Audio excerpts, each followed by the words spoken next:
Imagine waking up tomorrow morning, you check your bank account, and instead of wondering where your money disappeared, you already know exactly where every dollar went.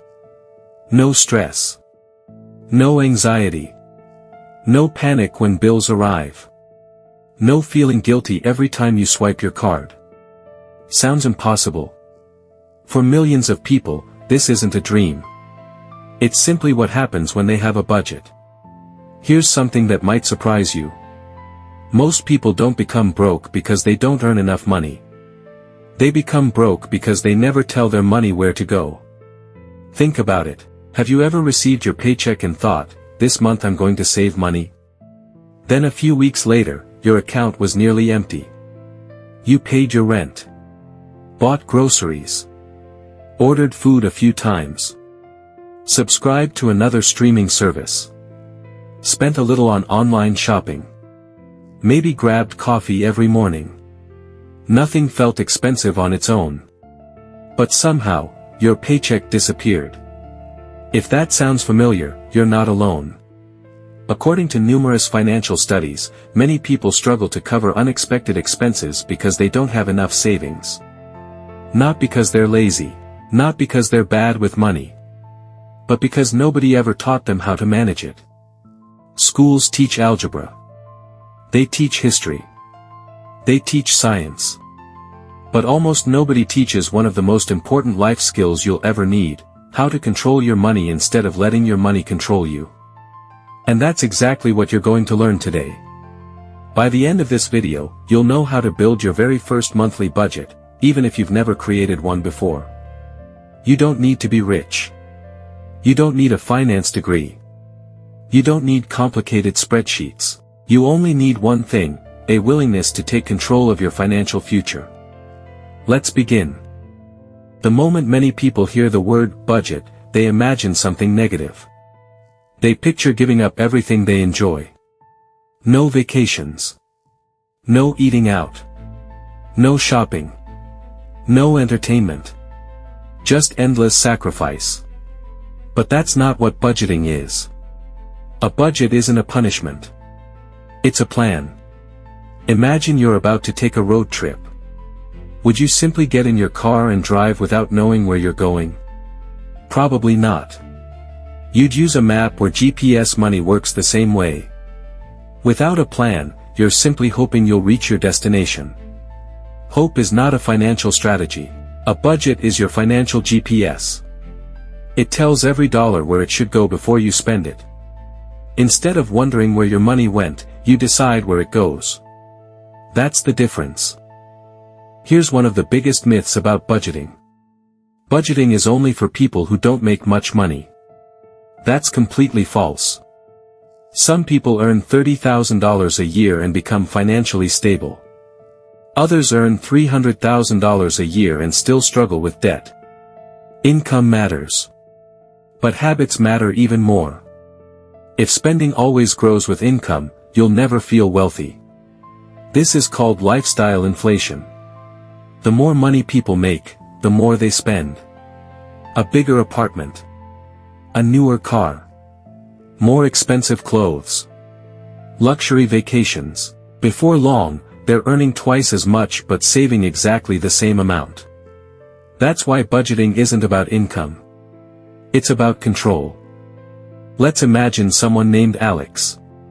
Alex earns $4,000 every month. Sounds pretty good. But by the end of every month, there's almost nothing left.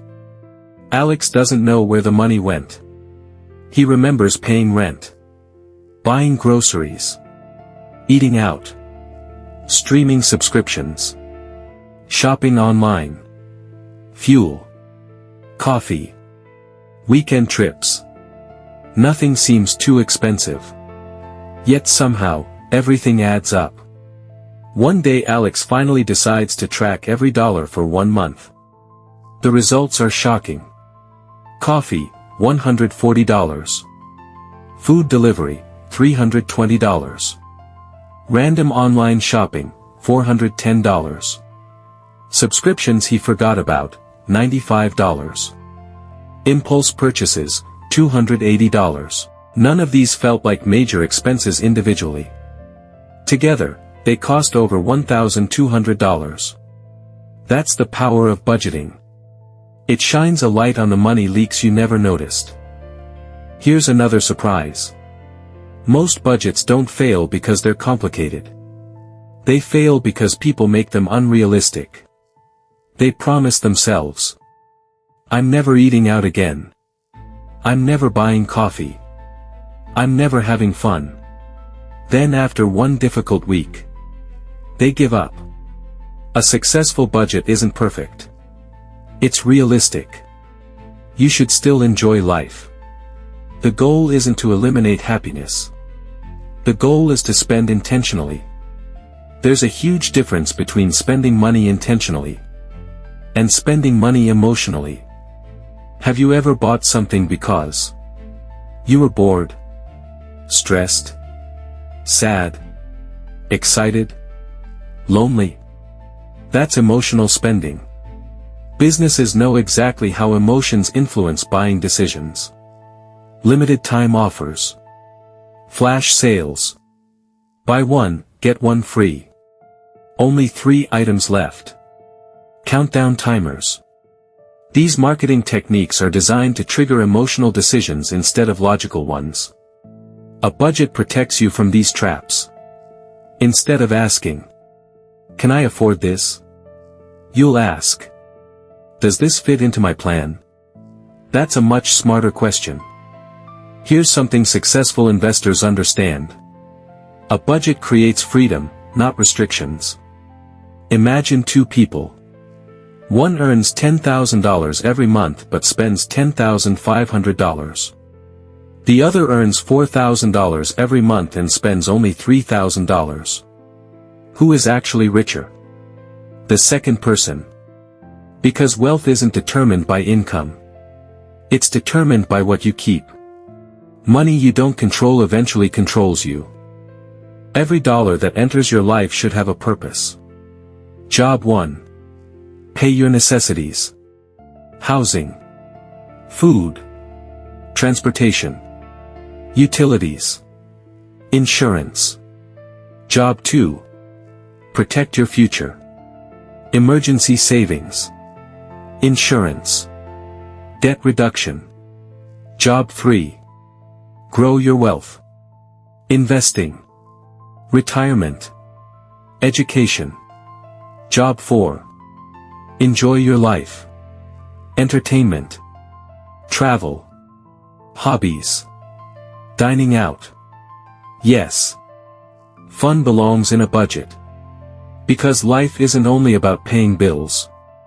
It's about living. Never create a budget based on what you wish you earned. Eventually, you'll stop wondering where your paycheck disappeared. Instead, you'll watch your savings grow. Your debt shrink. And your confidence increase. Because for the first time, you'll be the one making decisions about your money. Not your emotions.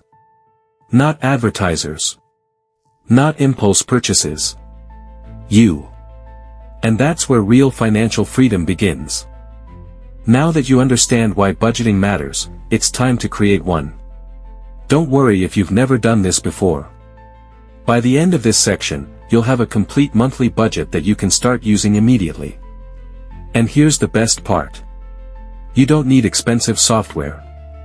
You don't need to be good at math. You don't even need a spreadsheet. A notebook, your phone, or a simple budgeting app is enough. Remember, the best budget isn't the fanciest one. It's the one you'll actually use. Before you decide where your money should go, you need to know how much money is actually coming in. This sounds obvious, but many people estimate instead of calculating. Take a few minutes and write down every source of income you receive each month. For example, your salary after taxes. Income from a part-time job. Freelance work. Small business income. Rental income. Any regular side hustle. If your income changes every month, don't panic. Look at the last 6 months. Add all your monthly income together. Now divide that total by 6. The result is your average monthly income.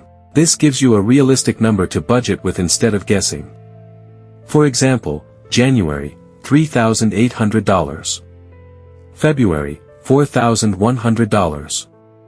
March, $3,900. April, $4,000. May, $4,200.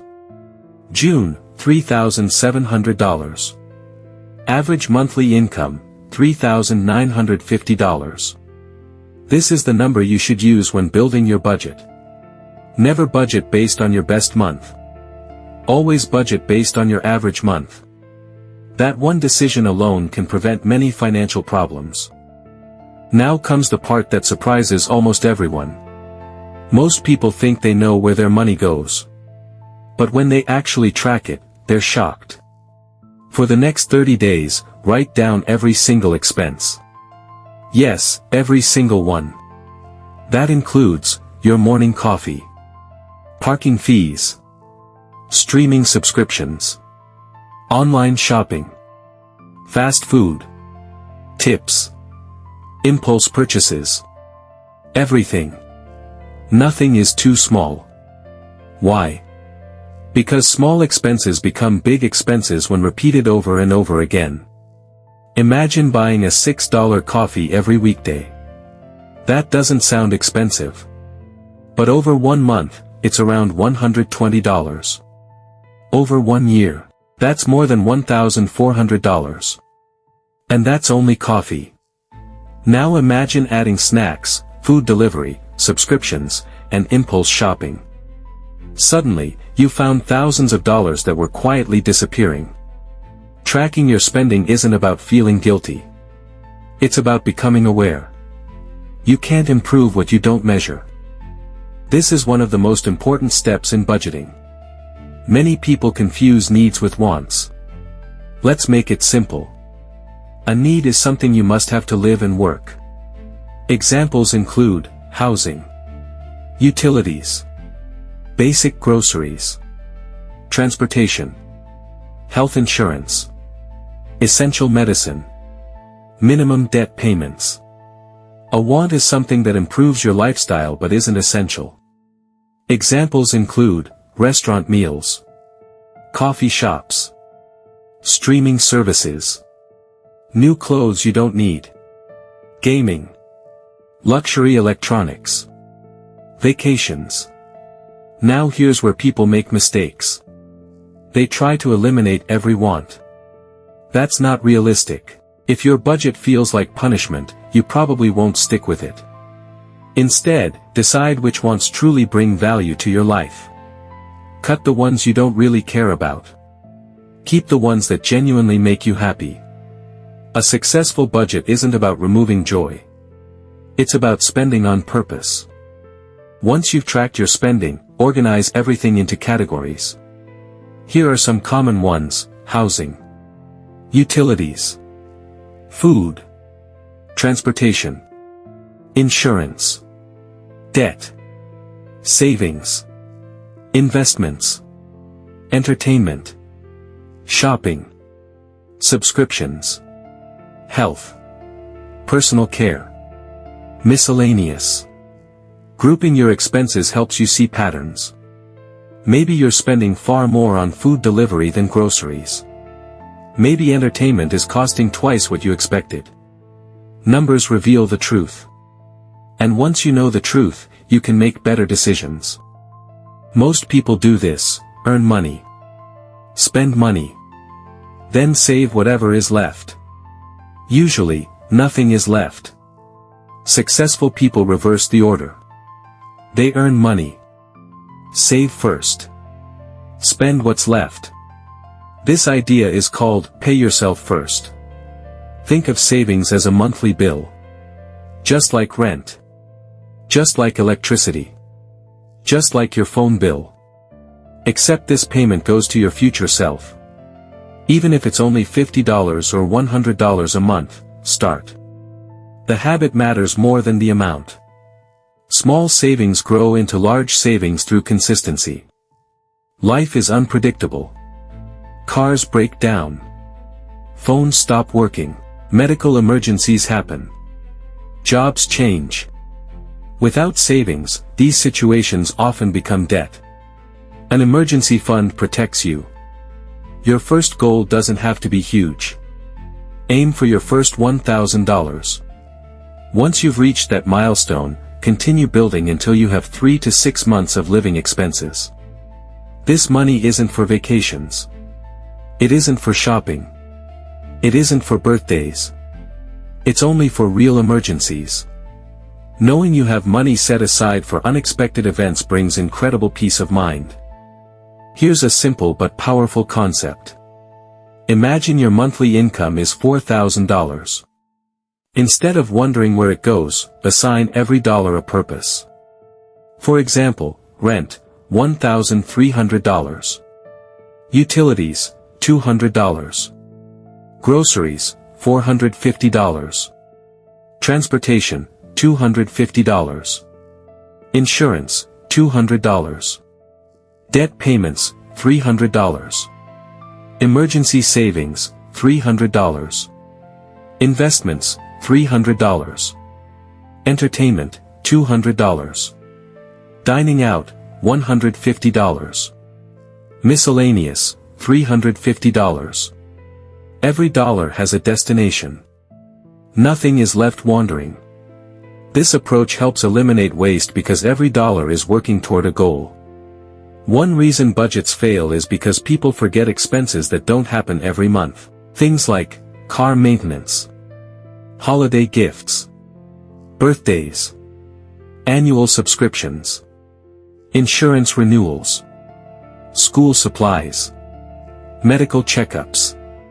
Instead of waiting until these expenses surprise you, plan for them. For example, if holiday shopping usually costs $600 each year, divide that by 12. Save $50 every month. When the holidays arrive, the money is already waiting for you. No stress. No credit card debt. Planning ahead is one of the biggest advantages of budgeting. A budget isn't something you create once and forget. It's a living plan. Spend just 10 to 15 minutes every week reviewing it. Ask yourself, did I stay within my spending limits? What surprised me this week? Where did I overspend?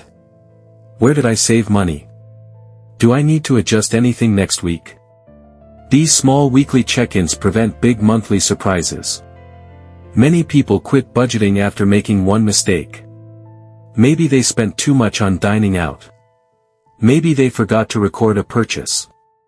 Maybe an unexpected bill appeared. That's normal. Don't quit. Adjust. Think of budgeting like learning to ride a bicycle. Nobody gets it perfect on the first try. You wobble. You fall. You get back up. Eventually, balancing becomes automatic. Money works the same way. Every month, your budget becomes a little smarter. And so do you. By now, you've built the foundation of your first monthly budget. You know your income.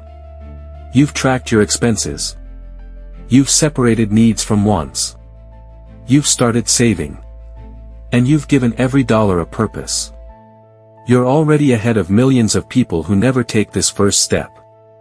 But we're not done yet. In the next part, we'll explore the world's most effective budgeting methods, including the famous 50/30/20 rule, zero-based budgeting, and the cash envelope system, so you can choose the one that fits your lifestyle and financial goals. So if you like this video, so please like and subscribe and stay tuned for next part.